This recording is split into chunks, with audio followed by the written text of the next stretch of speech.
When I was a kid, I used to love reading outside. And when we bought this cottage, I really wanted to create a place where I could sit outside in the sunshine and read.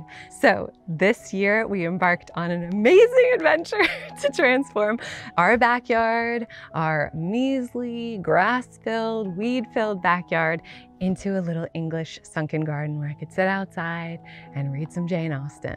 So that's exactly what we did.